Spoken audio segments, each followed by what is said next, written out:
Hello and welcome back to Studio Blocks. My name is Weird and Bearded. As you can see right now, we have done some work on the tree farms. Specifically, I mentioned, not in the last video, but the video before that, there was an issue with one of the bone meal farms. I couldn't figure out how to get it to work, but we have taken it down and just connected everything up to the other bone meal farm. So now, these two tree farms run off the same bone meal. It's fine, it works. And as you may be able to see, I have actually been using said farms. So I'm going to talk you through how they work. I won't show you. You're going to see some of that later. Let's start off with the simplest one, which is the mangrove farm over here. In fact, I think to make things easier, let's go into free cam mode. So, the player walks along here, they open the trapdoor, there's a lever underneath. Minecarts will start going back and forth to collect stuff, and then every now and then they'll pop up. They can plant a mangrove propagule on this clay block. The dispenser dispenses some bone meal. Mangrove tree grows, and then we have 12 TNT dupers up here that will work in concert with each other to try and preserve as many mangrove propagules as possible. It still doesn't drop many because mangrove trees don't. So sometimes you will get more than you dropped, sometimes you won't get anything. So overall, the propagules get lower and lower, so we'll need to restock every now and then, but it's a slow process.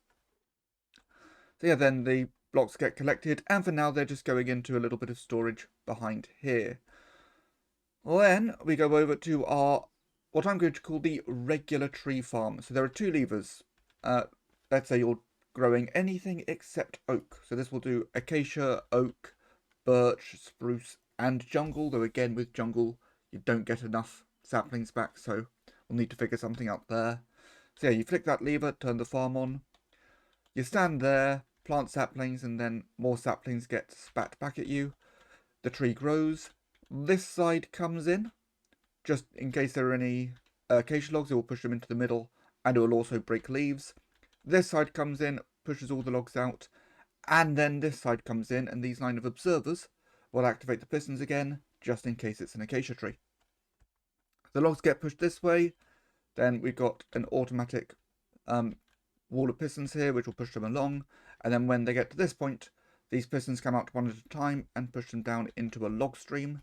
If we have been growing any acacia trees, the extra logs will come out here, get pushed along this way, and then again get pushed down, and these will join the log stream there.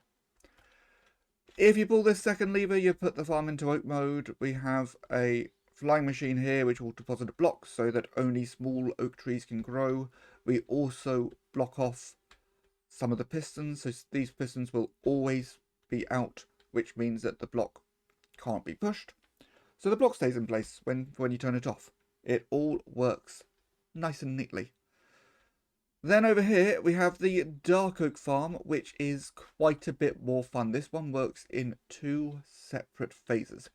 So first of all, you kind of got to jump down here and then you can get to the lever to turn it on. You place your first 4 saplings, then you go sit in the minecart. Look at this block facing the third row of pixels and turn on fast right click from Tweakaroo. So that's occasionally going to bring you round. You can plant the 4 saplings and everything will grow. So, phase 1. The dirt blocks get pushed up, pushing the trunk up. These flying machines on either side move in to almost the middle and move in this far because they'll be blocked off by these which have been pushed forwards. So they're going to take away the outer branches, pull them to the side. Then this flying machine and that one come along and push the logs into this log storage, which again we have on either side. Then this flying machine will retract and these ones will push forward again, except these blocks on either side will have come back and only the pistons will be pushed out. So they can come right up to the middle, grab the central blocks, take them out to the side, and then this moves forward again, putting more blocks into block storage. And at that same time, this flying machine moves forward to break the rest of the leaves. And again, all saplings return to the player so they can plant another tree. That's phase 1. So at the same time as that's happening, phase 2 occurs where the logs in the log storage all get pushed out a block, and then this flying machine comes down ever so slowly, pushing them down one bit at a time, which is controlled by this piston feed tape with a cauldron and a load of redstone to indicate how far it should go. So it goes down one bit at a time, and then each time it gets to the bottom, this set of pistons gets pushed up and pushes everything again into a block stream, all going into the TNT blast chamber. Yeah! This was fun to design. I have put a leaf roof on top. I'm going to need to move it up because clearly it's not quite working properly. So that is all our tree farms. And as I said, you'll see them working later because it is time to get ready for our starter base, which unfortunately does mean I'm actually going to have to move the bee farms again, but I'll do that later. My plan is I'll put them in the end. But this island, if I go into the world map, this island is a nice flat area and just about big enough for what we need. So I need to collect a load of blocks. I've already got the chests ready, and I've got some stuff ready for when we craft everything. So we're going to have a bit of a block collection montage. Let's do it.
I'm going to be honest with you guys, I kind of collected everything before recording that earlier section where I talked about the tree farms.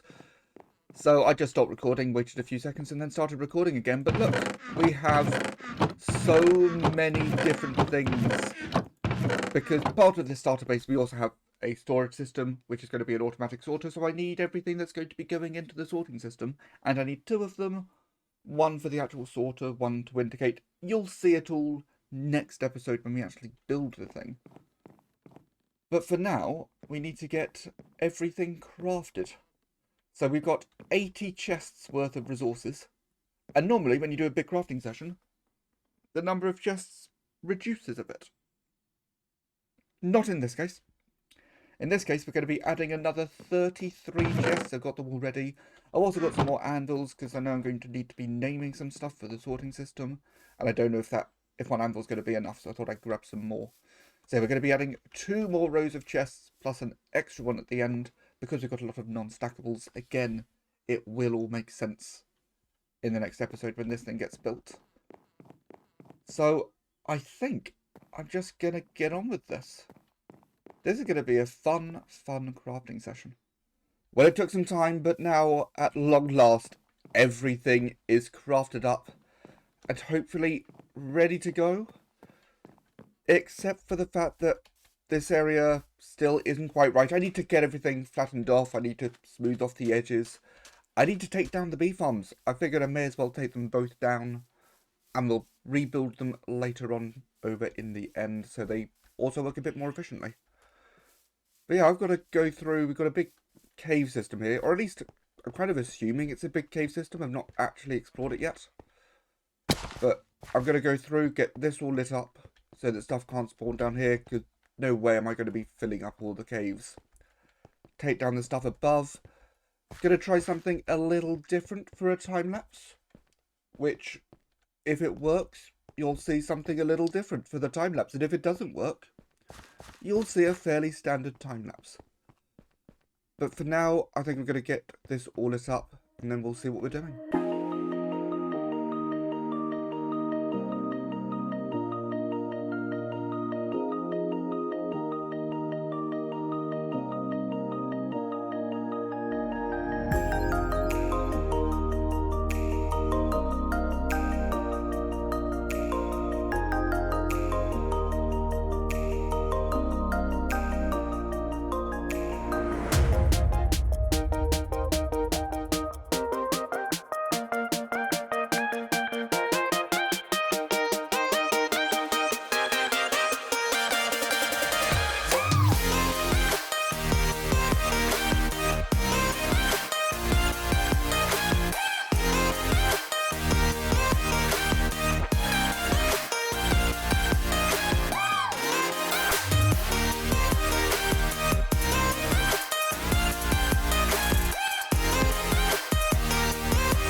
While everything has been crafted, the area has been landscaped. I think we're ready to go. I mean, I say landscape. I've dug out the area and filled in the holes, and then dug out a few more bits that I need dug out. Fortunately, I can climb out of that really easily. So yeah, I think we're ready to build this thing. It's gonna take a little while, but then once we're done, we can talk about what we got and show off the build. So let's start building. And we will, of course, be seeing that build in the next episode, as I mentioned earlier. But before we go, I did want to just show that I have indeed built the bee farms over in the end. I decided not to record it or stream it. I just thought let's just get this done. I built these bee farms 3 times now, but it's all working. It's all good. We now have good supplies of honey bottles and honeycomb. We don't have to wait for daytime or anything. So exactly the same build as before. Flick the levers and everything just works. So in the meantime, if you enjoyed the episode, please leave a like. Also, I'd like to see some comments. I want to see what you thought of the more experimental nature of today's episode. So with the montage sequence, doing the wipes for the scene transitions, doing that time lapse from the perspective of the world map. I want to get a bit more experimental, especially because we are going to be getting into big filming projects. I want to see what I can do with my video editing. So I'd love to hear your thoughts. In the future, I want to be doing some episodes where we experiment with some more special effect type stuff. Although we've still got a lot of farms to build before we can really get into things. So yeah, leave a like, leave a comment, subscribe if you haven't already. My name is Weird and Bearded, and I will see you all next time.